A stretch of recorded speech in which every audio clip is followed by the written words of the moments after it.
Yeah, yeah. Yeah, yeah. Yeah, yeah, yeah, yeah, yeah, yeah, yeah. Hey. I know I'm old, so I don't even have mic stands. I make everyone just hold the mic. I feel like, this is kind of fun though. Like, I don't lie. Does it get annoying though? Do people play with it, like mess around, fidget with it a lot? Nah, I mean, it's sometimes people don't want to hold it. Like, I had dudes like lean it up against their chest like this and talk like that. And it's like, all right, you can't really hear it. I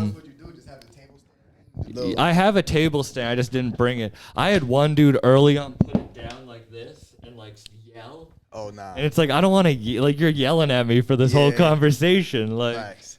I don't know. I feel like you should know how to hold a mic. You like, definitely if should you're be a rapper comfortable. or a comedian, whatever, you should know how to hold a mic. Yeah, facts. I mean, especially a comedian though, because you hold it on stage. Like, most artists too, but like when we go record, we don't really hold the mic. So I guess if you're not really a good performer or you're not comfortable performing yet, I didn't even think about that. Yeah, you don't hold the mic when you record in the studio. Damn, I didn't even think about that. I'm trying to think. Do you spend more time in the studio or on stage though, holding the mic? There's no studio in comedy.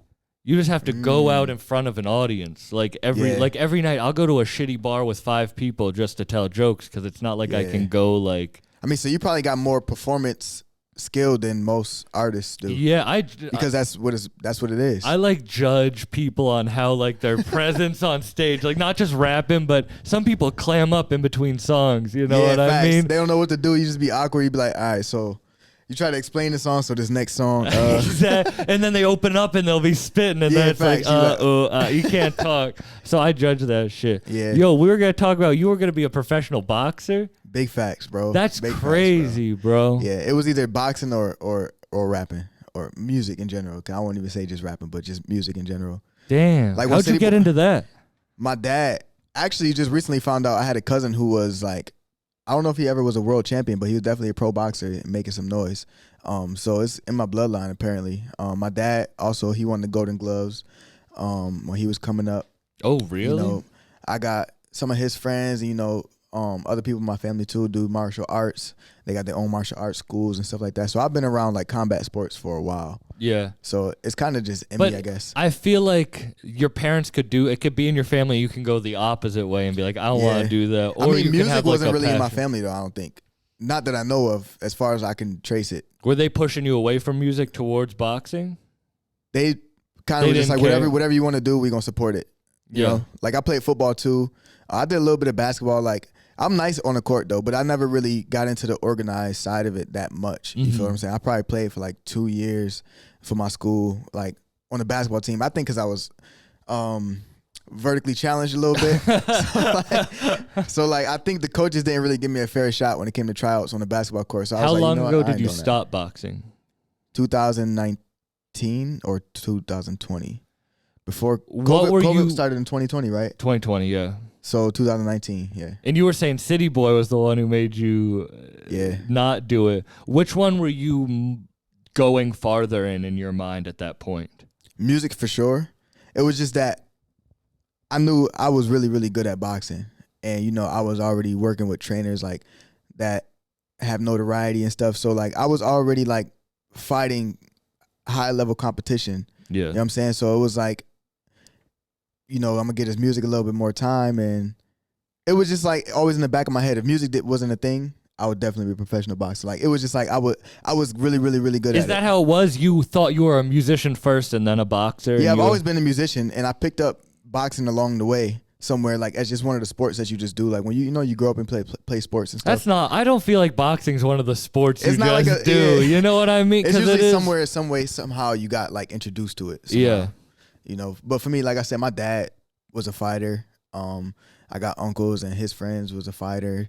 I got a cousin that was a pro fighter. So, you know, it's always been around. And in one of you, I forget, it might be the one with Sai, but you said you were an engineer first. Yeah. You were an engineer and shit. So, like, music and actually the technical side was part of that, too, in the beginning. Yeah. Like, and honestly, that was out of necessity, low-key, because, well, high-key. Because, honestly, when I first started, like, making music, like, as an artist and making songs and stuff, I used to write poetry when I was really young. And I was already playing like instruments, so like I was playing trumpet and piano and drums and stuff like that at a really, really young age through church and stuff. And that music just started like get that feeling. I mean, the feeling of music is hard to explain sometimes, but like it was like a feeling that I always wanted to chase. Like this music moves me, and I was always chasing that. But then when I first got when I got introduced to recording, was my dad had gave me like this old MPC, like from like the 90s probably. It might have been even before that, but one of his friends was getting rid of some old equipment that he had. At the time, I was grounded because I was messing up in school, bro, and like I couldn't play the video game. I couldn't go outside. I couldn't do none of that extra stuff. So it was like I was mad bored. My dad was like, "Yo, here, play with this," and he gave me like this old MPC that his friend had. And from there, bro, like I learned how to make beats on that. It was really like not even full, like beats all the way. It was just like 8-bar loops you can make, and it was literally just a beat machine, and you're supposed to program drums with it. It wasn't really what today's MPCs are, but with that, I put together that with my poems that I was already writing, and it became songs. So now I'm like, when you were writing the poetry, did you know there was going to be music, or not at all. You were just writing poetry? I was legit just writing poetry, and obviously, there's like rhyme schemes and cadences to it sometimes. So like, I just figured, I was already looking up to like musicians. Like I was always inspired by like the Fighting Temptations movies. Like Drumline is one of my favorite movies ever. I don't care what people talk about. Nick Cannon was mad corny in that movie or whatever, but like that's one of my favorite movies of all time, bro. And that's always how I envisioned like my young adulthood would be like in college and stuff. I already knew I wanted to go to college and do the whole music thing, but I thought it would be like a marching band, like playing instruments. Did you end up going to college? Yeah, I went to college for music, but it just didn't turn out like Drumline. But I tried to make it as close as possible because the school, I went to UB. So the school, that school doesn't have like, it has a marching band, which I was offered a scholarship for, but it wasn't what I wanted it to be. And I was like, this ain't worth the money that they were offering. It's not going to pay my whole tuition off. And it's not worth doing all that traveling with the sports team and all of that. So, but like me learning on that MPC how to make beats, my dad saw that I took a liking to like actually recording music. So he took me to the studio with this guy named Kid Code. You probably heard of him. He's a big name in Buffalo, like a super producer, like one of the first guys who really have been like on the map as far as the music industry. And how old were you at this point? Bro, I had to be like 12, like really, really young, bro. So like that's actually where I got my name Young World from him, because my dad introduced me to him and said, basically, like I said, I was grounded for messing up in school. He's like, you get your grades together, you get to come to the studio. So as long as your grades is up, I keep bringing you to the studio. And that was my incentive. So I spent the whole school year basically like recording this project, keeping my grades up, and every weekend I would get to go to the studio with Kid Code.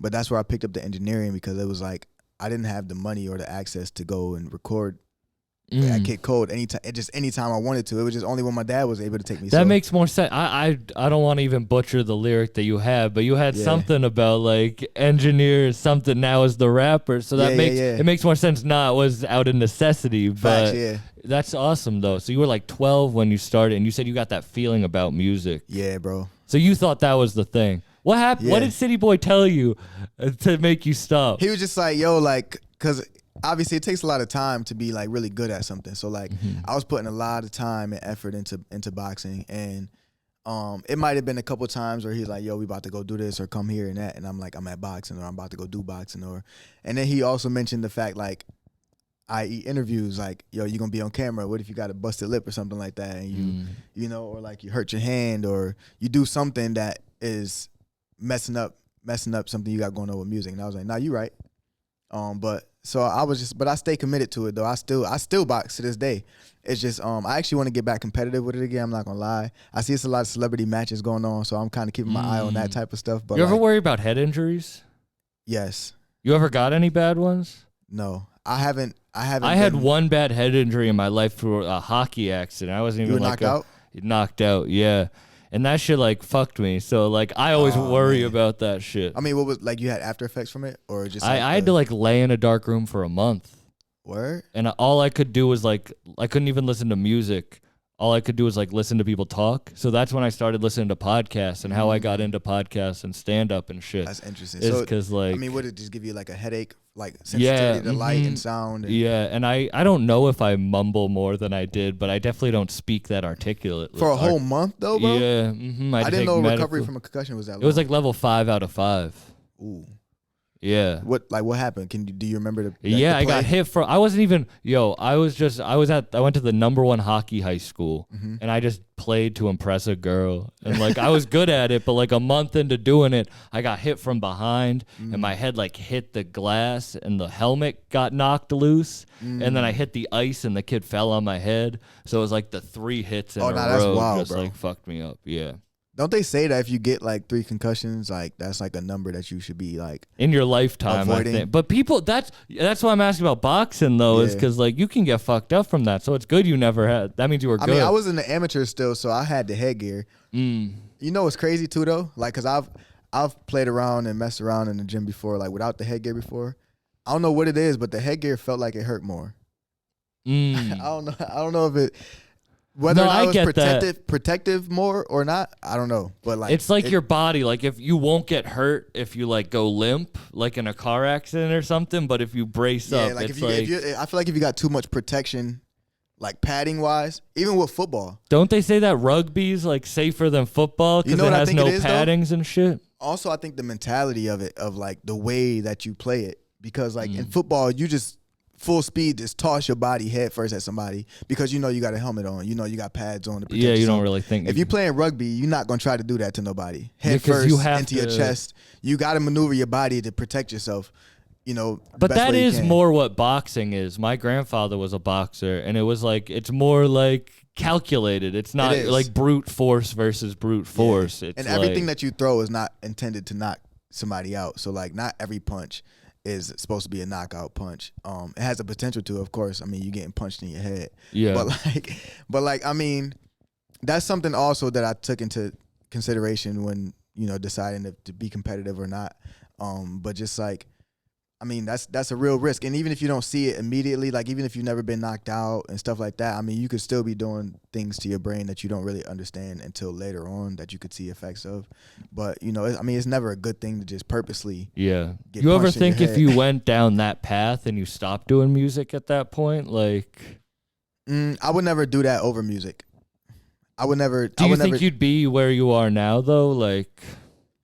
I think that boxing has contributed a lot to like my mentality and the way that I maneuver through life. Like it's like I compare boxing a lot to just like everyday things that I experience because it's very. But in similar. that moment, you could have been like, "All right, City, I hear you, but like I still got to do that shit," and then it would probably. I like my chances in music better. Yeah, I feel like I'm more talented at music than I was at boxing, even though I feel like I was talented enough. I am talented. But you felt your calling was in music when you talk about like that feeling in your stomach. Yeah. Yeah. Boxing was just something that I'm just really good at. Because when you felt that in that moment, when you're like, oh, that's how I felt about like comedy in that moment laying in bed. And that's when you get like that calling, you know? You know, they always say about that why. Like, do you know like your why? I feel like my why, music allows me to do what I actually want to do, what fulfills me and what makes my heart feel full. I don't think boxing would allow me the voice that I would want, the influence that I would want. I think people just look at boxers as like, I mean, you'd have to be like a Muhammad Ali like type of figure for people to really hear what you're saying and like purposely actively go out and do that. When I'm making music, it's literally for people to listen to. So like it's almost in a sense like you don't you don't consume music any way other than listening to what I'm saying. So I mean, boxing, you don't really talk when you're boxing. Yeah, so, you know, but you feel fulfilled trying to get your message across in that way, and that goes back to the writing. It's fun. So when you were a kid, what was your connection to poetry? Not not writing. It was a form of expression, bro. Cause like I've always dealt with anxiety. I wouldn't say depression my whole life, but anxiety for sure. Mind you, I didn't know this at the time when I was doing it. But like I've always been the guy who wasn't the most popular. I never really liked having many friends. Like I've always liked having like a small, you know, group of people that I could call like my real people, like my real homies and stuff like that. But like, I was never the type of person to be the most popular or like around a bunch of kids, and I never really felt an outlet. Also, this is a fact that people, I don't know if people realize this or not, that I wanted to hit on my album and make sure that people understood this about me is that, yeah, I'm signed to BSF, and people might assume like coming from Buffalo that, you know, the type of people that come from here, the type of artists that come from here would be a certain type of way. But you also got to remember every city has its ghettos, every city has its suburbs. I was born into the ghetto, but, you know, moved out to the suburbs at an early age. So that created a different type of person than what people would imagine me to be. You know what I'm saying? So like, I feel like poetry, like at first it started out as just a way to express myself because I wasn't around people that I could relate to. You know, the things that I would experience when I'm at home would be, you know, completely different than what I would experience when I go to school, and all my friends at school wouldn't relate to what I was saying. So it was like, who do I really talk to about this? I feel like at home, my parents wouldn't understand what it's like going to school in the suburbs and having to face those problems. And then the people, my friends at school, wouldn't understand what it's like to be coming from where I come from, or, you know, think the way I think, or like the things that I like. You know, so like it was like, where do I really fit in? So poetry was the first thing that I had that was like, I'm about to write this down in a notebook, almost in a journaling sense. I don't know. I honestly don't know why the rhyming and the cadence. I don't know where that stuff came from. Like it was just like a natural, just like. Were you a fan of poetry? Like were you? Yeah, like I read a famous- lot of books, bro. Like I read a lot of poetry. Like.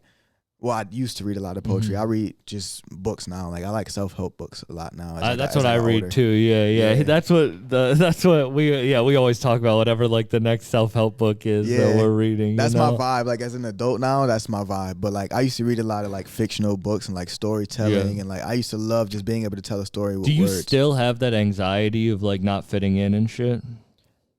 I definitely deal with anxiety. But I think it comes from a lot of different things. I think it's more so comes from like life experiences now at this point. It's shifted from like being uncomfortable, like being in spaces that I'm not familiar with used to give me a lot of anxiety. It still does, but like in a different sense. I'm more comfortable. Like I can be around people that I don't relate to now. I kind of enjoy it now because I know now as an adult, there's a lot to learn from those situations. There's a lot to learn from being in the rooms with people that are not just like you. I mean, you can only talk about so much if it's a room full of people like me. You know what I'm saying? It's only but so much and so far that I can take my mind to. But like, so not so much that I don't really get anxious about like fitting in anymore. It's more so anxious about like just I think not having control over things, like accepting that like it's so much out of my control that it's just I have to accept how things are and how things will be. Like this world is just a wild place, bro. So like, you know, like there's a lot of triggers out here for me that I've learned about that came from a lot of traumatic experiences from back in the day.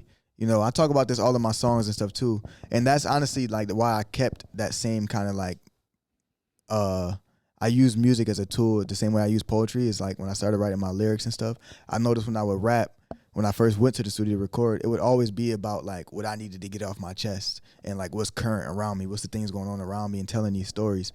And that's why Kid Cole kept calling me Young World. But when I first met him, he would call me that when I first started recording with him. I was like, yo, why he keep calling me that? My name is Lil C, bro. And I remember telling my dad one time, like, I'm like, yo, my name is Lil C, man. He keep calling me Young World. And then by the time, that was when I first started recording with him. By the time I finished that album, I was calling myself Young World. And I named it Young World just the beginning. That was named my first CD. When and how did that break? When did you realize that you were Young World? I was in the studio one time. It's a real vivid memory one time, right? I was in the studio. The studio used to be in his front room of his house. And like, it was like real dim and stuff like that. I remember being in there. I had my hat real low like this, like I'm Jay-Z or something, like, and I had my notebook on the music stand. And I was rapping, but you know, you got to do takes sometimes. You got to be like, hold on, punch me back and stuff like that, punching in.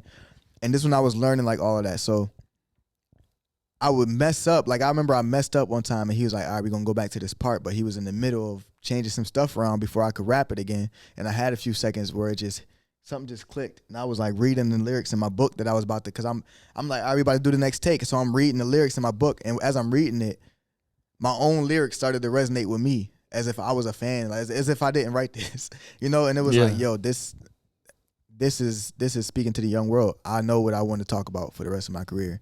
I know what I want to do and who I want to be. And that's when it clicked. Like, yo, you Young World. Like, there's a reason why you keep calling you that.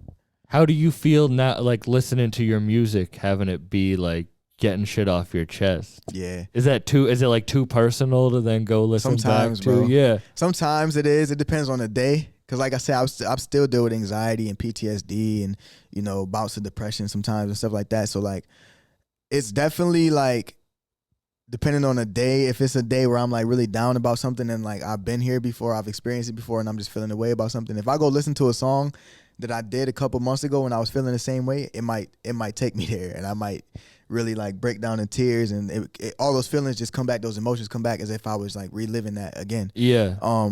But now I've learned over the past few years, and as I've been progressing in my music and maturing as an artist, I've realized, okay, this is what I want to stand for. It's important for me to say these things. So once I say it, once I record it and I put it out there, I think that it's more so important that I focus on the thought, like there's somebody else out here like me that needs to hear this. So whether I want to go back and listen to it again or not, I've given someone else the opportunity to hear it. Nah, I feel the same way. Like I can't listen back to my conversations.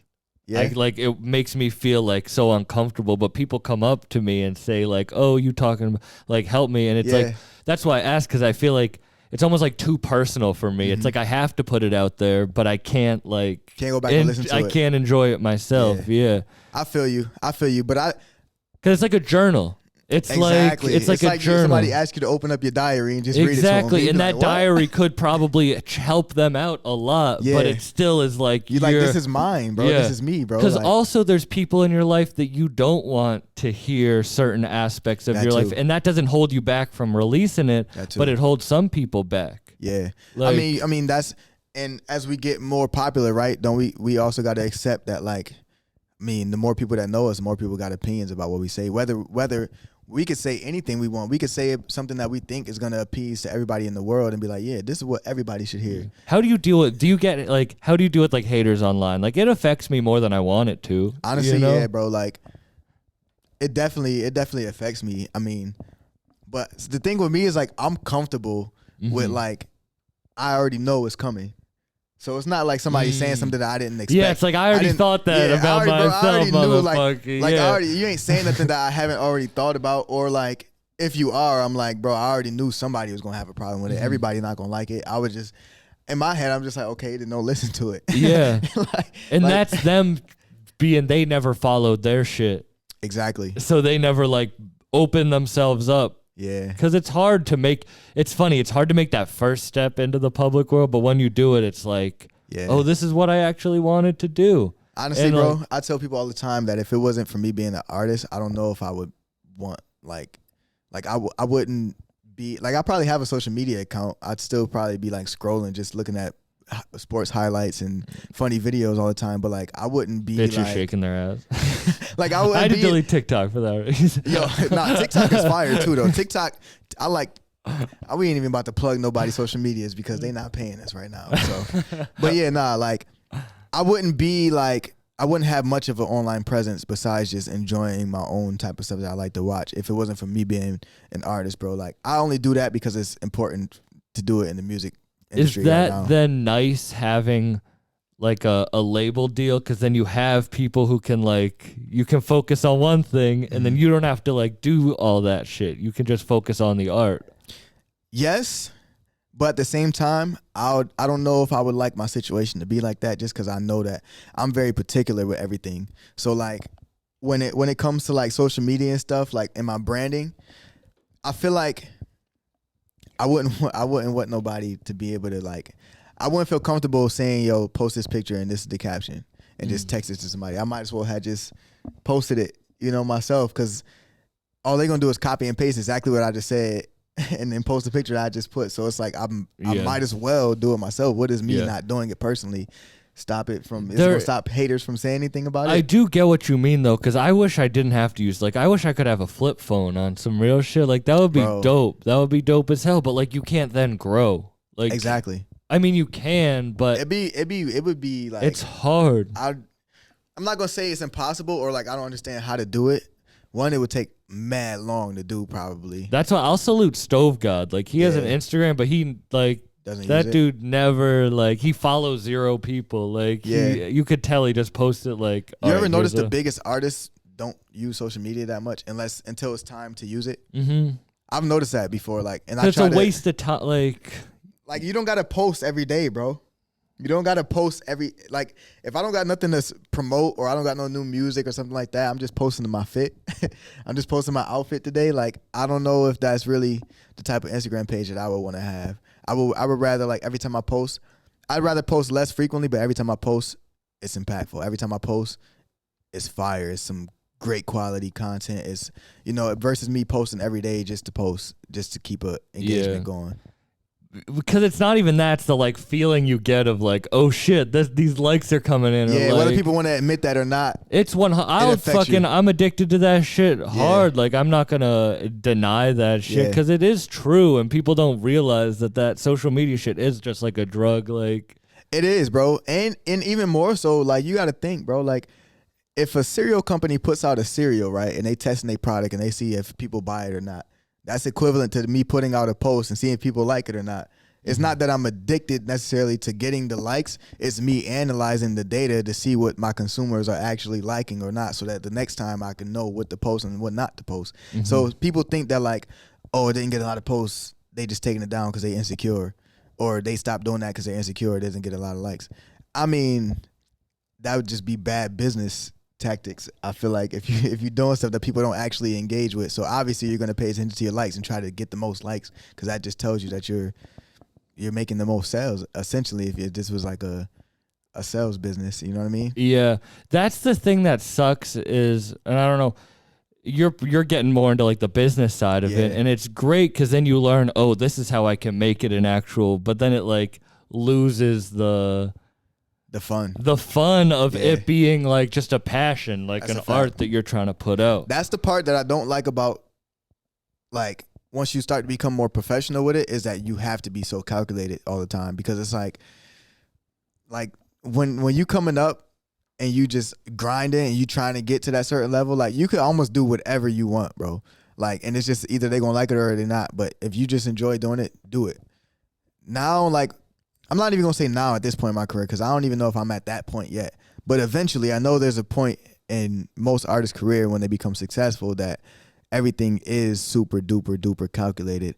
And honestly, I mean, you've got people who are just straight entertainers that their personality itself is entertaining. So they could just make regular videos that they just are being themselves. All right, your album rollout, was very well done and it's an awesome album. It's very calculated, and like, oh, I could see you put thought into this, other than like, oh, I got a project I want to release, I'm gonna release it. Yeah, but then it's a little less like, how long did you have the project done before you release it? Bro, that project was done for like a year and a half.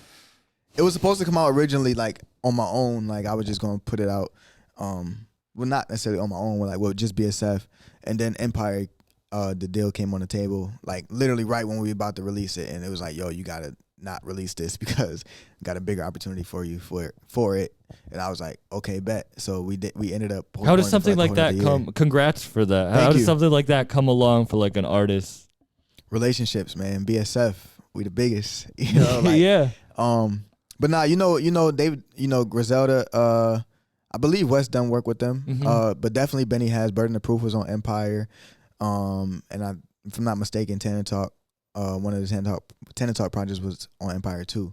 So he's got good relationships over there, and they're cool peoples, bro. But like, obviously, me being up under his camp helped out a lot. But they got caught wind of my music. I'm assuming through someone through the team, if not him, somebody around. And I remember we had a listening party here in Buffalo, and we were just going through the album.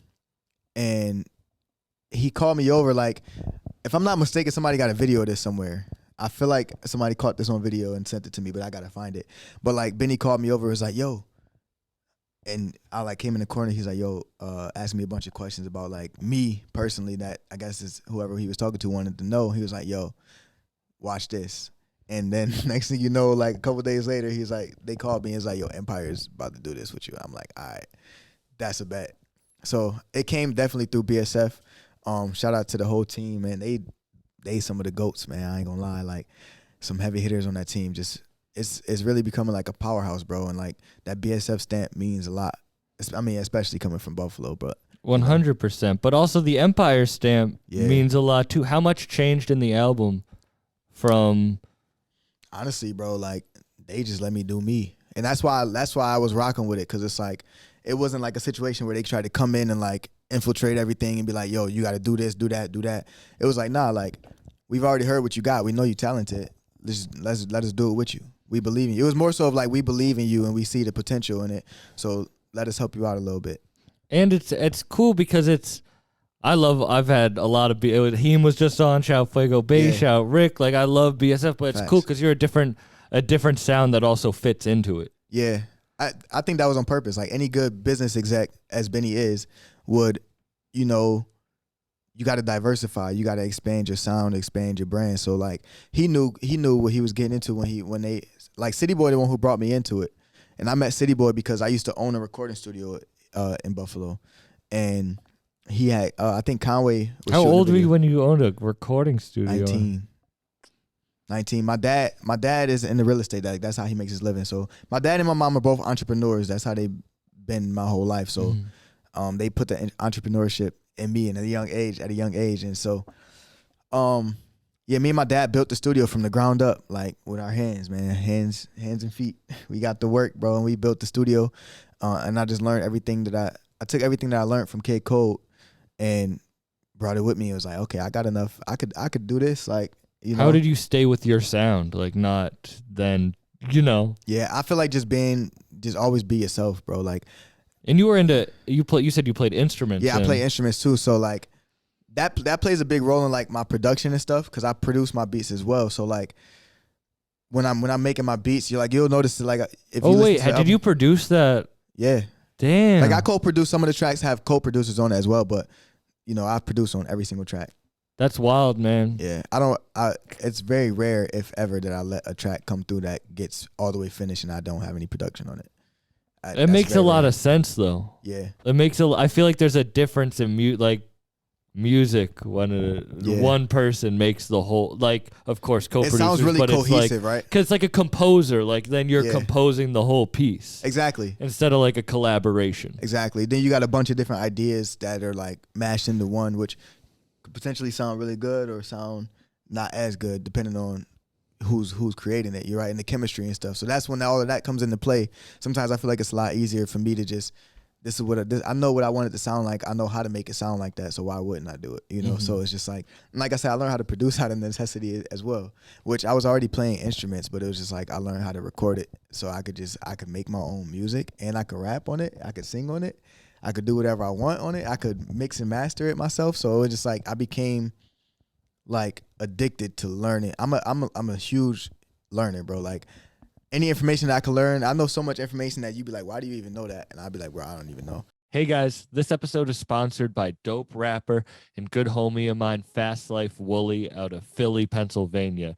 He actually just dropped his debut project, John the Baptist, which has some dope tracks produced by like Camouflage Monk, Nomps, some dope artists. There's 13 tracks on it. He has visuals from people like New Vegas Films, and it's really just a project worth checking out. Huey P. Art did the album cover too.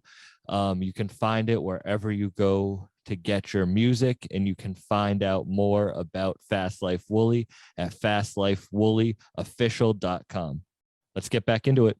It's just interesting to me. Like I'm like a music nerd, but I'm a nerd in general, bro. Like, and even in school, like with the academics, like I used to get straight A's and all of that, bro. Like I'm like one of them people that just a knowledge guy, and I like to apply it and see it show like in reality. And that makes sense. It's so fun because it's like, so you liked school and shit? Because I feel like there's knowledge. I mean, it depends on what subject. Because you were saying you were getting in trouble and shit, and that I wanted to ask you because it's like I love learning, but I didn't like learning in school. I was one of those kids that just like got good grades, but like fucked off. But now I love it. Like exactly, bro. That's exactly how I was. I was like, I didn't like the school system, how it was set up and how it was run. I like school as a place to learn, but I want to learn what I want to learn. I think that, and this is my theory, and it's crazy because I just came from a meeting yesterday morning too with some big things to come for the community of Buffalo as well. But like, this was one of the conversations I was having, that I feel like the school systems need to be updated a lot, which goes without saying. But like, what I mean by that is, we need more opportunities as like kids growing up to figure out who we are and what we like, bro. Like, I don't really feel like I got the opportunity by the time I was graduating high school to go to college, that I was ready to decide what I wanted to do for occupation for the rest of my life, and to go into hundreds of thousands of dollars of debt making this decision. that I'm unsure about because I've never really had the time to explore. Like, what do I even like, bro? So like, that's what I feel like school should be like, and they should give kids opportunities to like show what they're interested in, and then you kind of cater to that. And I feel like kids will enjoy going to school. Kids will want to go to school and feel thrilled about it and be excited to learn about the stuff and do way better. Even with the homework thing, bro. Like, why do I got to go 6 to 8 hours of school a day and then come home and do the more work? I feel like that should be a time when you go to work as a 9 to 5, like you go to work and you come home from the office and you get to chill. Well, and like, you got kids and stuff, but like you don't go home and do work again. You know what I'm saying? I have like a conspiracy theory. It's not really, but it's like because it's teaching you to be complacent.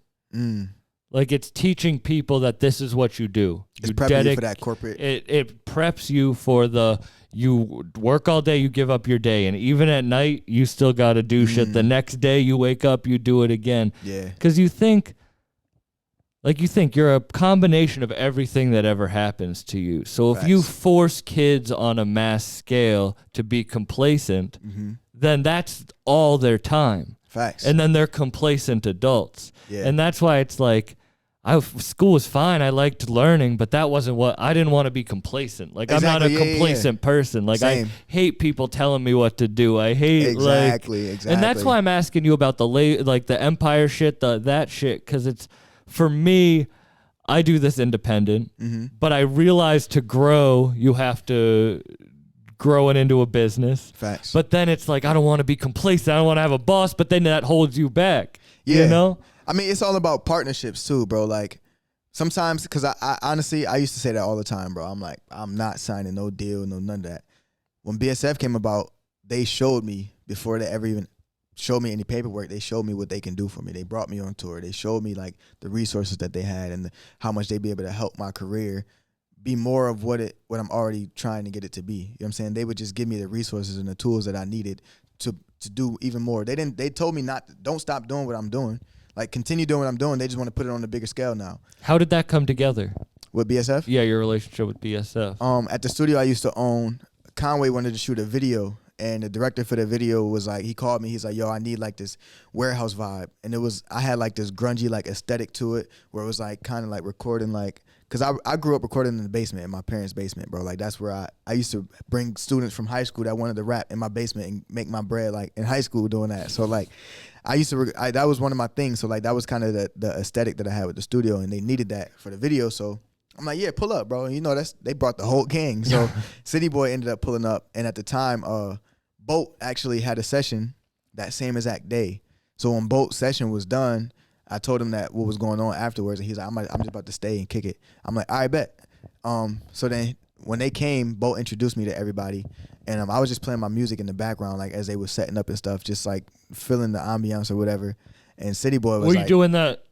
Like, I didn't, honestly, I wasn't, because I didn't Were you know. just playing your music, or were you playing your music? Oh, who's this playing right now? Nah, because honestly, I didn't know none of them. Like, the only one I really knew was Conway, so I didn't know, like City Boy was there, but I didn't know who City Boy was, or like what he'd be able to do for me by me playing his music. So it wasn't even the opportunity for me to all be right, like, all right. I had to ask. Yeah. I don't mean to call you. I mean, it was just like, we in the studio. We got to play some music. Why not play my music? Nah, I feel you, so, bro. I was in the studio recently. I don't even want to cut you off, but the engineer, I don't rap, but I was just hanging out, and I could tell he kept like looking over and playing his music a little bit louder and looking over at like who I was with. I was like, nah, you got to do that sometimes. I used to do that all the time. Like, when you in the car riding with somebody, they'd be like, you got the aux. You'd be like, got him. I go play my song, then I'll be vibing to it, saying all the words as if it ain't me. You're like looking over right, to see their faces. And then they be like, yo, who this? And you be like, yo, that's me, bro. That's me. That's me. If they don't say nothing, you just switch the song, go to the next artist, and act like nothing happened. The worst is if they start clowning you. They're like, bro, turn this off, bro. What you listening to? I'll be like, I don't even know, bro. Yo, who is this asshole? I'll be like, it just popped up. I just clicked it, bro. I don't even know. I got it on shuffle, bro. Yo, goddamn shuffle always ruining my algorithm. But yeah, so like City Boy was there and I was playing my music. So he like, yo, who music is this? And yeah, they was like, it's Young World. He like, bro, who's Young World? So they like, man, you in his studio. And honestly, I think when that was going on, I think he was probably thinking like, I'm about to be like some 40-year-old dude that like, got his stuff together, got a whole family and kids. Cause like we in his building, like, you know what I'm saying? Like I had my own establishment at 19 years old. There's no way that's me. So when he saw me, it was kind of like that shock factor immediately of like, oh, you Young World? I'm like, yeah. He's like, come here, let me talk to you. Then he put me to the side. We went outside, stepped aside, had a good conversation. He's just like, yo, what's your situation like? I'm like, what you mean? He's like, what you got going on? I'm like, bro, I'm just trying to make it happen. He's like, you got a team? I'm like, man, my team is my mom, my dad, and my lawyer, bro. like that's it. You know what I'm saying? Like, solid team. We've been getting a lot done. Like, as a kid, bro, like not even as a kid, like coming up, I did a lot of stuff that a lot of artists wouldn't be able to say that they did, like from the town, like making moves and traveling and touring. Like I did all of that stuff independently a long, long time ago before I ever even met City Boy and them. So it was like I was already what you would call like a polished artist. Like I already was like ready to be. All I needed was the audience at that point. So it was like he was like, yo, what you want to do? He said, we about to go on tour. Like, come on tour with us. I'm like, I bet. So I forgot what I had going on. I think I had a show or something like that in Atlanta coming up. So I went to Atlanta, and he had called me one day, and I'm like, he's like, where you at? I'm like, Atlanta. He's like, I'm about to buy you a plane ticket. And he flew me from Atlanta. I didn't even go back to Buffalo. So I left Buffalo going to do a show in Atlanta and didn't come back until after tour. Unexpectedly. But like, he was like, I'm about to buy you a ticket. And he flew me to Florida. I think Orlando it was. That was the first time I met Benny. Really? Yeah. Had you listened to him before? I knew who he was, but I didn't know. I wasn't familiar with like BSF and like the whole movement and what was going on. I didn't know it was like that. Like I've heard about it. Boat used to try to sign me and recruit me like mad long ago. Like before I met City Boy, he used to always be in the studio like, bro, you need to come rock with BSF. And I used to be like, bro, no, like what even? Like what were you listen? Like who do you like? What do you listen to? Like what were you? Yeah, so like my favorite like hip hop artists are 50 Cent, DMX, Lil Wayne, Kanye. How about newer? I don't even know what that is. No, like newer, newer like artist? newer. I think newer that's an artist name. I'm like newer. Newer. Who the fuck is that? Newer artists like Tory Lanez, Corday. Who else we got? But you're not trying to be grimy, but you don't really listen to like grimy shit. The thing is too though, like I love it. Like I appreciate music, so like I listen to a lot of different genres. Honestly, bro, if you was to catch me, you know, if you see them TikToks and they be like, "What you listening to?" I'll probably be like freaking like some jazz artists or like, you know what I'm saying, like some funk music. That's probably what I'm listening to 99% of the time. But then when I'm listening to rap, it's DMX, it's 50 Cent, it's Wayne, it's Kanye. You know what I'm saying? It's people like that. Pharrell is one of my greatest like biggest influences. Like, were you nervous then going on a tour that was like? Yeah, bro, I didn't know nothing about what was going on, bro. Like, yeah, bro, that seems so nerve-wracking to me. Like, it was like, cause my few conversations I had with like City Boy, I trusted City Boy at that point. I was like, City Boy ain't gonna put me in no situation that I shouldn't be in. So when I first went to Orlando, I was definitely like, this is not what I was expecting to be doing right now, but okay, let's roll with it. Like, I've always been a person that take chances in my career. Like, I've always been big on taking risks. Like, I've spent my last dime, and my parents have spent their last dime. My lawyer has invested in me. Like, you know what I'm saying? So it's like I'm used to like, let's do it. What has given you this drive? Like, you think you were born with it? Was it something instilled in you as a kid? Like, I think both. I give a lot of credit to my parents. And, you know, and to God, bro, he just blessed me. Like, I just was born this way. Honestly, I always say, like, something about me was special the minute I was born. My mom told me this story.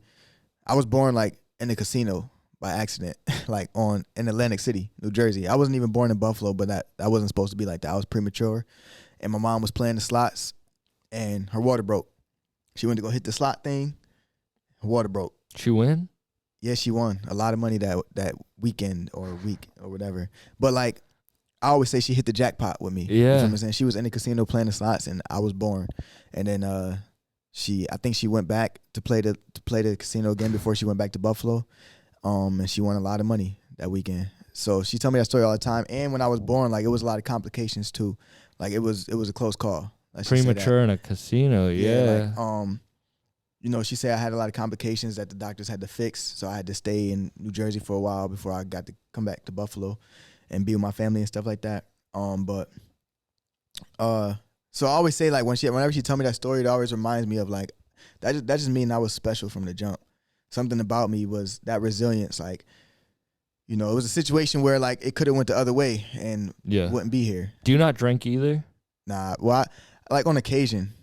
Like I can't say that I don't drink because I have drank before, but that's not something that I just do a lot. Because you said you didn't smoke, and it seems like you're very like you have a path and you're gonna stick to it. Like I am. Like it's very. Do you very, see very all rare. this in your path, like going back? Like, do you see where you're at now, making sense? Yeah, it just falls into place, bro. You know, like they always say. I mean, if you go to the gym and you put up 500 jump shots a day, you're gonna eventually get a jumper. You're gonna know how to shoot. You know what I'm saying? If you go do 100 layups with your offhand a day, you're gonna get good at that. Whether you want to or not, you're gonna get better at it. So that's something I believe in. Like as long as I'm continuing to do it every single day, I'm gonna continue to get better at it. And like it's just crazy how everything is lined up perfectly without me even trying that hard to do. Like not that I haven't tried to become what I am, but it's just like everything that I've needed to get to where I'm at has just been falling in my lap. And I honestly think that's just blessings from above, man. That just like it's just affirmations that like, okay, you doing what you're supposed to be doing. Anytime I ever tried to not do music, it didn't work out for me. When you stop looking for who you are, you become who you are type of shit.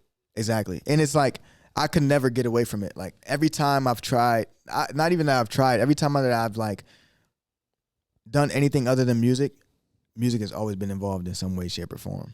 And it's like, I can't escape it, bro. It's not like, even if I wasn't to be a successful artist, like I would still be making music. I would still be doing it. You know, I don't do it for the money. I don't do it for the fame. I do it for the influence and the impact, honestly. You read The Alchemist?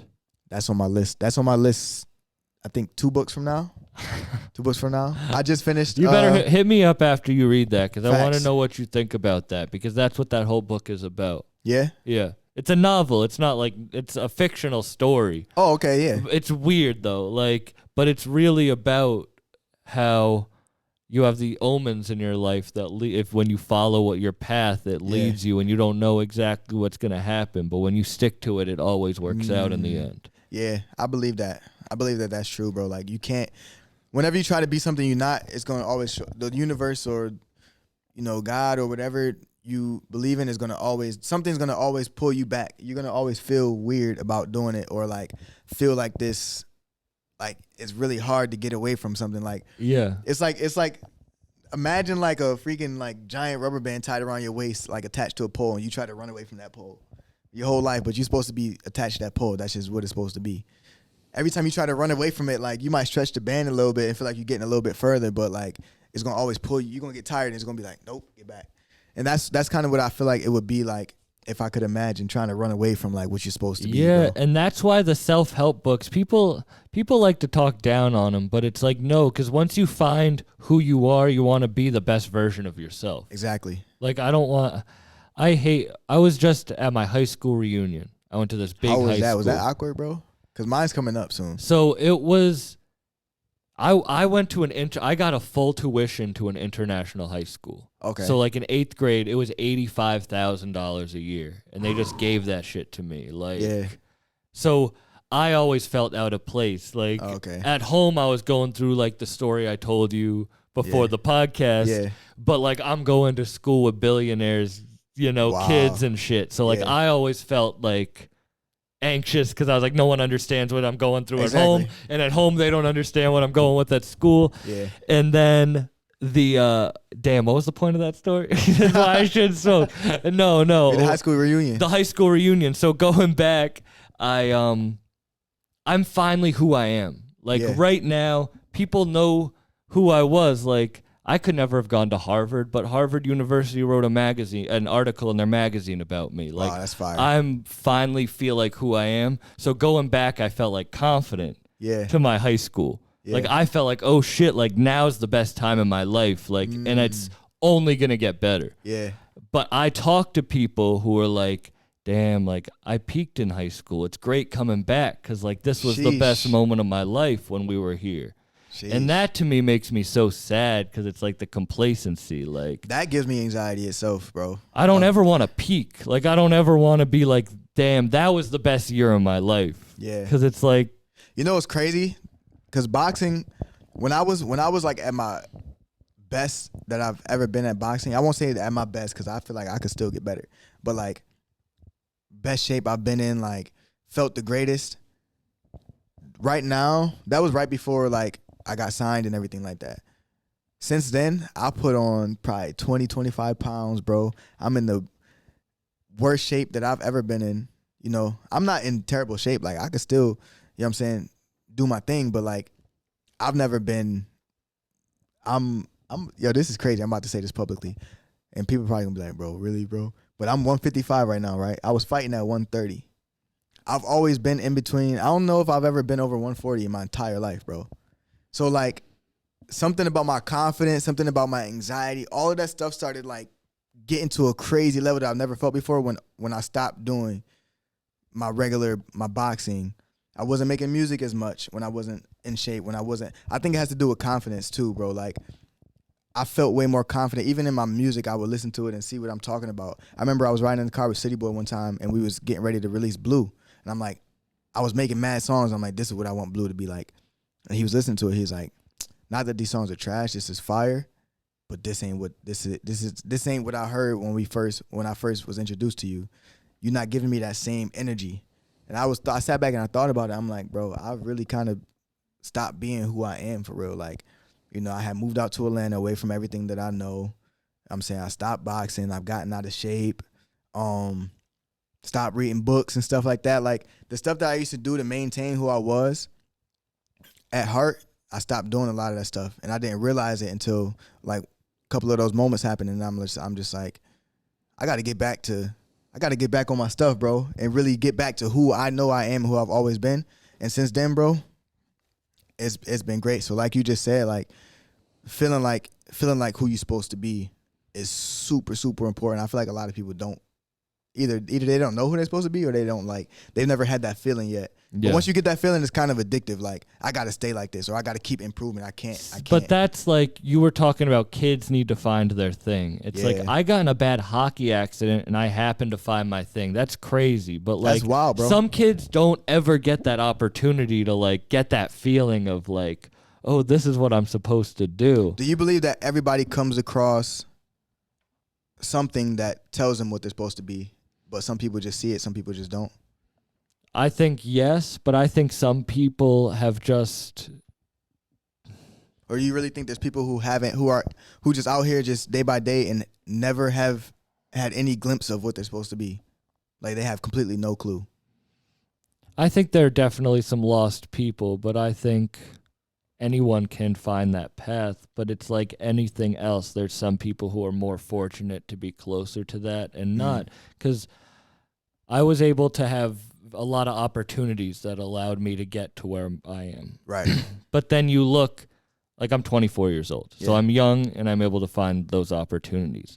But like shit, look at like Griselda. Like they had to push for so long and so much shit pushed them away from it that Conway dropped his debut album on a major label on his 40th birthday. Yeah.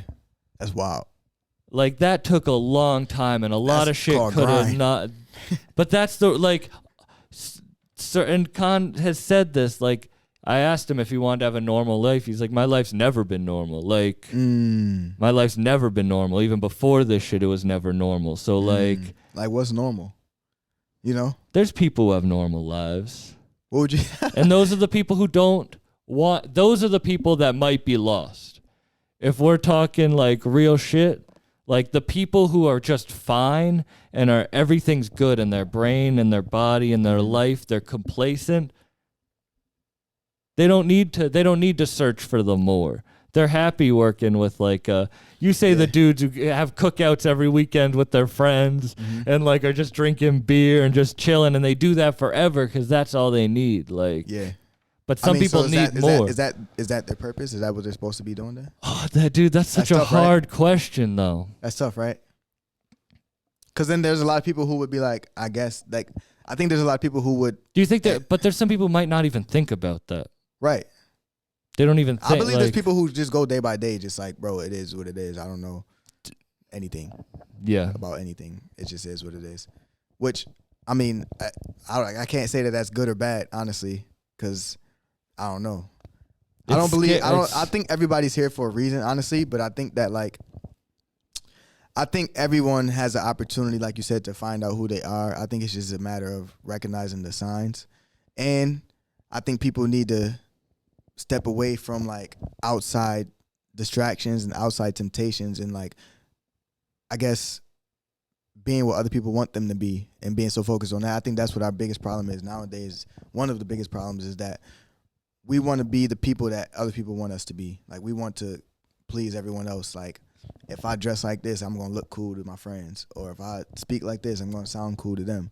But in reality, it's you'll change so many different aspects of yourself that you don't even know who you are. You wouldn't even be able to put them pieces back together. You're so far so far astray from what you actually are at the core. When you were a kid, I feel there's people who always chase, that's why they say the nostalgia stuff. People always chase that kid feeling, because when you're young, you don't have any inhibitions or distractions or temptations about the world that are I want to be like this. You just being a kid, bro. And then I feel you start to, as you get older and people start to mature and stuff like that, have opinions, or you start to be more privy of people's opinions. And once that starts to sit in to people's minds, that's when people start to change and go off path and stuff. I feel because now they want to please people for whatever reasons and stuff like that. I've always been a person, like I said, that I don't really have that many friends and stuff like that. I've never been the popular guy until I started being successful in music. So it's I'm perfectly comfortable with not having to please everyone because I've always been that way. You know what I'm saying? I do think everyone can find a path. I want to retract because I believe what you're saying about when you're a kid, and then you just start building these layers. But that's someone who's 500 pounds being you'll never be thin. It's it's going to be a hard path. Super hard. And it's going to be way harder for you than anybody else in the whole world. But that doesn't mean that you can't do it. Facts. That doesn't mean that not one day, it could be 10 years from now. That's true. But it doesn't mean that one day you can't be that. That's facts. But it's going to be fucking hard. And I think that's kind of... There's a gauge of it just might, like you said, some people are just blessed enough to be closer to... I could have been that, bro. I was drinking, I was just lost. And I had the girl I was dating at the time be you're drinking too much, the people you're hanging around with are not helping you, and you haven't dealt with your past trauma. And you will never be successful if you don't do these 3 things. And then she broke up with me, and I was fuck her, fuck that. And I was damn, no. If I never listened to that shit, I just would have kept building more and more layers until I was so far gone that I couldn't even see the outside. So once it was time to face those things, though, what was your first step towards going about that, though? I feel it's a lot of people. I shouldn't even talk about this because he stormed off the podcast last night when I talked about it. We're all good. Oh. But yeah, I did. I started working out. I started losing weight. I still wasn't happy. And I'm having PTSD bringing it up because I did this thing called DMT. It's a drug. Oh man, I've heard about that, but I don't. And I had a trip, and that is when it opened up my eyes to being a good trip. Yeah, he told me that my higher power, the voice I heard in that trip, told me that I knew what I needed to do, and it was those 3 things. And I started the podcast the next week, and it was I was so far gone that I needed a crazy experience. Let's just call it a near-death experience. When you do it, it's a near-death. I needed that to wake me up. So... But not everyone needs that. Is this do you think this is a form of therapy for you? Yes, 100%. I started this just talking to people about how they handle their life because I was in a dark place. And when I started this podcast, I was running a 5K 5 days a week. I was meditating, doing yoga every day. A 5K is what, 3 miles? 3.2 miles or something, 3.1 miles. I was doing that 5 days a week. I've gained weight. I feel lost now, but it was just therapy. I just needed something to kickstart me because I was so lost. Have you ever been to quote unquote actual therapy? Yeah, and I never had a good, not a good experience. Yeah. I feel it would be beneficial to me, but also not, because holding back talking is not my problem. Mm-hmm. I'll tell anybody anything. Right. I go up on stage and say the most personal shit. I don't need a blank third party to tell my shit to, because I'll just tell the most personal shit to a friend. I feel like some get people a real response. Yeah, I feel like some people need therapy because they are so scared to open up to the people around them that they need someone that knows nothing about them to open up to. They need that lack of judgment Yeah. to be there, or whatever they perceive to be a lack of judgment. Because I don't know if therapists. How do you feel about therapy? Have you done it? Have you? Yeah. So like for the past like 3 years, I would say like 2 years, anxiety has been like at its worst it's ever been for me, and I started to experience it in ways that I've never had experienced it before. When I was a kid, like I remember like being like afraid of like police and ambulance sirens and stuff whenever they come down the street. I just like run in the house, or like if a guy was walking down the street and I was a kid playing outside, like and he looked too sketchy, I'm going in the house. Like anything that would like be sketchy or like weird or like alarming, I would just flee from it. I didn't know what I was doing when I was younger, and so I just be like, it make me feel uncomfortable. So, but now I realized as I got older and those things started to pop back up, it was like, okay, I could understand where that came from. I get it now. That was anxiety that I never dealt with. And then just past experiences, like you said, like that stuff. PTSD, people sometimes tend to think about like the military and like you gotta like have like experiences like the military or war to happen to you if you have PTSD. Nah, like it's literally just post-traumatic stress disorder. Like any traumatic event, like losing to someone close to you is a traumatic event for a lot of people, you know, that, and that's something that hit home for me. Is like my best friend since like second grade passed away when I was 17. That was my first time ever realizing that like life is short, bro. Like you, like it put things into a different perspective for me. And then my uncle and his daughter passed away. They were both young. And then my god brother passed away. Like, so when DJ Shay passed away, went to Buffalo for like a week or two. We came here and we did that whole thing. And within the next week or two, my god brother passed away. Like they passed away like within like a week or two from each other. So like that was back to back, just like, yo, bro, what is going on? On top of that, I was already dealing with my anxiety and stuff like that. And it sent it through the roof, bro. So I started feeling like physical symptoms of it. And I felt like I was getting sick. Like something was wrong with me. Like, so, you know, I started talking to my actual doctor, like my primary physician and stuff like that. And he's like, yeah, that's anxiety and stuff like that. I'm like, nah, bro, like something's wrong. And he advised that I go talk to somebody about it. So I did. And I found this therapist through a church that my aunt go to in Atlanta. So I got connected with them, bro. And immediately I seen the difference in like talking to like a family member about it, talking to a friend about it, or writing it in music versus me talking to a therapist. I say the biggest help that therapy has been for me is knowledge. Like I said, I'm a big learner and I already knew that. So like once I started learning what anxiety is and like learning like how it affects the body physically and stuff like that, it's not just a mental thing. Like all of that mental stuff, it affects you physically, and you'll have symptoms of it that you'll think something is like an actual health concern, but it's actually just spurts of anxiety. Once I learned stuff like that and a scientific reason for it, it started making me feel more comfortable to be able to deal with it. Like I didn't feel crazy or that I didn't feel scared of it because I thought something was wrong. Like I'm already afraid of whatever that's causing this anxiety. Then I'm getting anxious about it. Then I'm scared that I have some condition is going on that I can't control that's making me even more anxious about it. So it just kept building up. But then once I learned like what anxiety actually is and like the scientific reasoning behind it, I was like, I'm not crazy, bro. This is like normal. Like that makes sense why that would happen. That makes sense why I would feel like I can't breathe when I'm about to have a panic attack. It would make sense why I get dizzy and I can't think straight and like get headaches. It's not something physically is wrong with my health, but like my anxiety is messing up. And your brain can't tell the difference between what's reality and what's like just a uncomfortable thought. You know what I'm saying? It's gonna react like that fight or flight response is gonna react the way that it would if something actually was wrong, like something actually was going on in your environment. So when you get anxious like that, that's what happens. Once I learned that, bro, I feel like therapy. You just helped me out. That helped me out a lot. Thanks for that. Was a good explanation of that. That's why I always talk about it too, bro, because I wanted to see like I'm interested in knowing like different ways that people deal with things, like because I feel like, bro, a lot of people deal with, you know, their own mental things. Like I won't even call it illnesses or anything like that. Just you know, hard times. It's hard times, bro. Like everybody deals with stuff, and it's just different ways to deal with it. So I'm always interested in knowing like what's other people's experience with it. Like I had the same mentality that I'm like, I'm not about to go to no therapist to tell nobody that don't know me about nothing about me. I'd rather talk to my friend, or I'd rather talk to my family about it.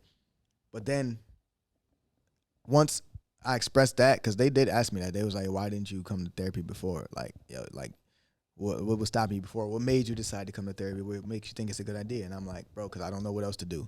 I've already talked to my family about it. I've already talked to my friends about it. I'm still, it's getting worse. Like, I don't know. Yeah. It was like kind of like I didn't have a choice. Like, bro, there's professionals that do this, so let me go talk to them. If they can't help it, I don't know what. But like, I know my doctor offered pills and all of that, and I'm like, nah, bro. See, that's why I had a bad relationship with my last therapist, is because I did feel that when I was probably like 20, and I went to a therapist, but he tried to get me on Adderall, and I just... It like ruined it for me, because I was like, he's not trying to help me. He's just trying to get me on pills. Probably immediately, you know? too. Like, he's probably like within like 3 weeks and shit. It's like, and that ruined me. But now it's like, not everyone's going to be doing that. Like there are people who want to help you, but it makes sense hearing you describe it that way, because especially when you lose your path, like when you aren't doing the shit that you're supposed to do, there are people that are going to help you get back on it. Yeah. And people's egos, mine included, hold you back so much. Yeah. And you know, like, he would ask the questions that I wouldn't think of that seem so obvious. Like, why didn't I think of that? Like questions like, what did you used to do all the time that made you feel happy? Describe what it was like, your ideal like mindset that you would like to have on a day-to-day basis. Describe what it was like when you felt your best that you've ever been. Describe what your everyday would be like. And I would explain it, and he'd be like, well, when the last time you went boxing? But then why is resistance so loud in your head? Because then it's still hard to then go and do that. Exactly. I know where I was at my best place, but it's still like, I'm not like, there's a voice in my head. There's always something saying that's like negating that. Like, it's so stupid. That voice is like, and it doesn't actually do anything. You just like. And that's big that you just said that, because like, that's the thing that I learned early on, probably a few weeks into therapy, was like, he was like, have you had any like anxiety or panic attacks lately? I'm like, yeah, bro, like it's been this happened or whatever. He's like, next time that happens, I want you to just sit with it. I'm like, are you crazy, bro? Like, I'm gonna get up and take a walk or something like that. I'm not about to just sit there and just let myself like. He's like, well, what did you do like when you felt the panic attack coming on? I'll be like, bro, I start playing a video game, or like I start trying to make some music or something like that, just to get my mind off it. He's like, that's not what you're supposed to do. You're supposed to sit there and be with it. I'm like, why would I do that if I don't want to feel like this? He was like, because I want you to realize that it can't do anything to you physically. It can't kill you. Like, anxiety itself can't do anything to you. It's literally just a mindset that you just put you in a place that you don't want to be mentally. And every time you push away from it, you to yourself, I'm like, I can't deal with that. Exactly. I honestly started treating the anxiety like it was a person. Like, almost like, bro, you can't touch me. Like, kind of like a little chip on my shoulder. Like, every time it would try to creep in, I'm like, that's anxiety. I ain't listening to you right now. I got something to do. I'll give you your time in a minute, though. And I always make sure that, like, you got to take that time out to really sit with your thoughts and think about what you're feeling, because sometimes I feel like we pack so much on our schedule, not even realizing that we're just trying to distract ourselves from sitting by ourselves or sitting with our own thoughts and stuff like that. We'll put so much on our plate, or, like, fill our day with just a bunch of random stuff that may or may not be helpful. Who knows? But like, do anything to get away from your mind. Yeah, scroll through social media while we're talking about like. And you know, like social media, and this is why I say like I see signs and stuff like a lot about like what I should and shouldn't be doing. Like I'm big on religion, so like I used to pray about anxiety a lot, bro, and I would start seeing stuff like social media, right? So like that would be a big distraction on my mind at first, where it'd be like, I'm about to have a panic attack. Let me distract myself. I'm about to start scrolling. At first, I'll be scrolling through, seeing highlights, seeing boxing highlights, football, basketball stuff, comedy videos. And then, next thing you know, a video on the news pop up of some crazy stuff happening. Immediately, anxiety back there. Now I'm back to square one. Okay, let me scroll some more. Back to square one again. And then it started to get overwhelming to where it's like, I constantly see these things and these are being triggers. And like, what I learned was that once you've already made up in your mind that like these triggers are gonna work every time this pops up in front of his face, he's gonna get anxious. He's gonna react this way. you'll start to notice it more. It's like if you be like, yo, I'm afraid of red cars, you're gonna start seeing mad red cars. You know why? Because you putting your mind on alert for it. So every time you see it anywhere, you're gonna immediately be like, red car. Yeah. You know what I'm saying? So it's gonna seem like you start to see red cars everywhere. You can be like, you and it can go the other way too. Yeah. Like I used to force myself to not look at my phone when I woke up, to get out of bed and not look at my phone, to do something, meditate before I look at my phone. And like when I did it, it's like you can force yourself to do it, and then it becomes good. Exactly. It can go the other way. Like you got to use your brain against itself, like because you can trick your brain. Like your brain has all these like little like shortcuts almost. Yeah, you're like, oh, I can do this. But once you learn how it works, it's like you can literally use it. It's against itself, bro. But then the resistance, it's just you have to get past resistance. That's all it is. And honestly, we saying it like it's easy, but that's probably the hardest part. The closer you are to God, the farther you are away from resistance. You know, yeah, bro. Like you gotta just get right and be who you want to be. And honestly, when you being yourself, a lot of that stuff kind of fades away on its own. Like we put a lot of that stuff on ourselves, honestly. Because when anxiety and the stress and the trying to fulfill everyone else and stuff like that. We worry about stuff that we don't need to worry about all the time. Like if you were to write down in the journal, and I've done this before, write down in the journal what actually matters to you, and then write a list of what doesn't matter. I guarantee you the list of what doesn't matter is way longer, and it's way easier to pay attention to that list because you could pick from a million different things. Yeah. You know what I'm saying? It's way easier to pay attention to all of these things going on. Like, oh yeah, I see that every day. But this is what actually matters. And we tend for some reason to pay attention to all of the stuff that does not even matter. Like I got to dress this certain way or like post this pic at this time because my engagement, my followers is going to look at it like this. And like the stuff that don't matter, we focus on so much, bro. And I feel like that eats away at us and eventually causes problems that we have to fix later on. So why not just try to nip it in the bud?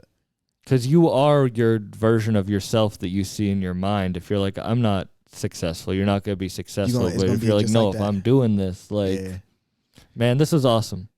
Not facts. Thank you. I needed this. I needed this fucking conversation, man. Always, I appreciate you coming on, for real. Thank you, bro. I appreciate you for having me, man. Like I said, like my music talks about all of this stuff. Like that's what I want to. That's really what I want my brand to be. Is like, I want to be influenced, bro. I want to be able to like inspire people and be an example for people who are just like me. Like I don't really know what other people are going through. I can't read people's minds, but I know what I've been through. So if I put it out in the music, I know for a fact I'm not the only one that's been through it. I know for a fact I'm not the only one that's dealt with the things I've dealt with. So when I talk about my own struggles, my own, battles that I fought, whether people like to compare battles as if one is better than the other, but like I ain't need to grow up in the ghetto and be hood to have struggles. You know what I'm saying? Like it's life.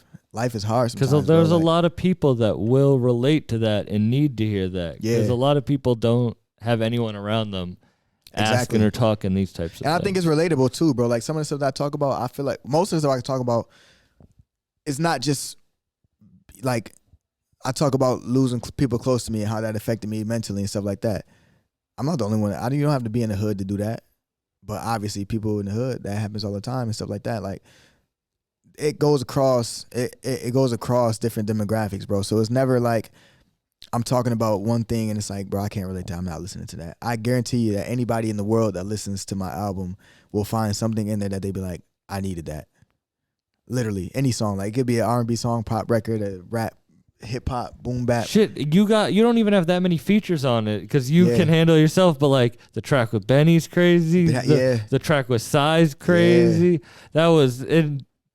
It can just be like, oh, you don't need that shit, but you connect with whatever. You can do a song with Benny and make him go to your vibe or Sai go to your vibe. That's the crazy part about that song, bro. Is like I wasn't expecting Benny to be on that song. It was Shine. Is that the name of the song? Yeah. Like, and I got a documentary coming out about it too, about that, the way that song was made. Oh, that's fire, really, bro? But like the story. So he went to the studio to record a verse, his feature with Lil Wayne, and he was saying that he wanted to like make sure that he's right, like mentally for like, that's Lil Wayne. You can't just hop on a track just willy-nilly like that. So he wanted to save that track for a studio session where he felt like he was on his A game. And so he did it, he was going crazy in the studio, and then he still had some time left over in his session. So he was just letting me rock out. He's like, go ahead, go work. So I went to go record the song, and as I'm recording it, City Boy came and knocked on the door. He's like, yo, save some room on the song because Benny want to get on it. I'm like, what? So I look up Benny in the corner. You ever see Benny record before? Yeah, Bro, like, So he'll go sit in the corner or just sit there in the chair and just be like not saying nothing. He's not typing it down, not writing it or anything like that, bro. And then he just get up and be like, all right, I'm ready. And then get up and go spit the craziest stuff you ever heard. So and it's not a short amount of time either. Yeah, like the whole thing, bro. Like the whole verse. He's not like, I've only seen Benny punch in maybe like once. Honestly. You hear people be like, rappers don't write and they freestyle and stuff like that. Like Benny's the first and only so far artist that I've ever seen actually do it. Just do it in his head. Literally the whole verse. I remember I had an argument at my old job at this nursing home with somebody. They was like, bro, Lil Wayne and Jay-Z, they don't write, bro. I'm like, yes, they do. Like you say it's not writing, but if you go in front of a mic and punch in every line, you're writing it, bro. That's writing it. That's not going and you just freestyling the whole verse or just rap the whole verse. It's not like Jay-Z went in there and rapped the whole. Came up with that on the spot. He had been thinking about it in his head. He could have, because I don't know. But I was arguing with it because I'm like, I just can't believe that somebody would be able to do that. Benny was the first person I've ever seen actually do it in person. Like, there's no way you just did that. But he did it, and he does it all the time. And I'm like, that's crazy to me. But like, and he killed that shit on something that's totally different. Like, that's a whole different style than that. Yeah, bro. So like, he went on there, he went crazy, and it was crazy how what I was saying in the record I wrote the record without Benny in mind. So it's not like I wrote it to like cater to Benny's sound or to cater to what he wants to talk about. It was just so organic that like what I was talking about was speaking to him, and he put it in his own way. And I feel like I brought Benny out of a certain. I think I brought something out that people haven't gotten from him a lot. Yeah. As far as like the personal side of things, and also like just like on some real, just real talk, bro. You know what I'm saying? Like I think he mentioned some street stuff maybe once. That whole. What did he say? He said. I took a block and built a pyramid there in the day. Something like that. That was the only time he ever said anything about the streets in that whole verse. Because it wasn't forced. You did your thing without him in mind, and that it works out perfect because it wasn't forced. That was crazy, bro. That was crazy. Same with the Sayari record, bro. He's just a guy who. Did you have him before the Empire deal on the album? Yeah. So it was just, and we got a bunch of songs together actually, but like. He's just such a humble dude, bro. Like to be like the notoriety of him and like his story is super inspiring to me as a whole. If anybody knows the story, if you don't, you should go look it up because it's fire. But like he one of the biggest independent artists doing it. Like he doing it the right way. Like if any artist want to know how you're supposed to do that, that's how it's supposed to be done. So being able to just be like side by side with him and like get a lot of game from him. I could text him right now and like we cool, like you know what I'm saying, that's the homie. So like it's super dope. It's super dope that he's able to like take somebody like me and be like, I'm about to do this for you. And it's not, a lot of artists I feel like get on records with smaller artists or like not as big of an artist and they'll just kind of just do it like willy-nilly, and you could tell that they kind of just threw this together, here, take that. It was more so of like this was a record that he could have easily took himself and been a hit with. Nah, he was like, you got that. And it turned out, I love that. It turned out track. amazing, bro. So I was just like, wow, like to be able to be at this point in my career right now and receive like love like that from people at that level. I mean, a cosign from Benny, Griselda, anything like that is already like super big, for what they are in the industry right now. And on top of that, somebody like Sire the Kid, who's like a legend in himself. So like, I could see myself being one of those guys that are like, all the legends respect, and I aspire to do that too, honestly. Like the guys, the top dogs, I want them to respect me too. Like I want to be talked about like being one of the top dogs like Cole and Kendrick, and you got to mention World in that conversation. Like that's what I'm shooting for. And I think, everything that you've done so far leads up to that because you have the mentality, you have the drive, and you've been sticking the consistency. Like, thank you, bro. Man, that's awesome. This was a really inspiring podcast. Thank you for coming on. Everyone go listen to Blue. Definitely, man. Blue out. New music coming real soon too. I can't say specifically what it is. I was told specifically not to say exactly what it is or when it is. But something coming soon. But something's coming real soon. And there's a documentary coming out. Yeah, that was a leak too. I never said that before. So definitely that's a big drop. Big drop. Documentary coming soon. Featuring Benny, featuring some other. And then there's something coming out. Something really dope is coming out really soon, man. So I'm excited, bro. I appreciate you for having me. Man, thank you so much. Thanks, everyone, for listening. We'll talk to you later. Yeah.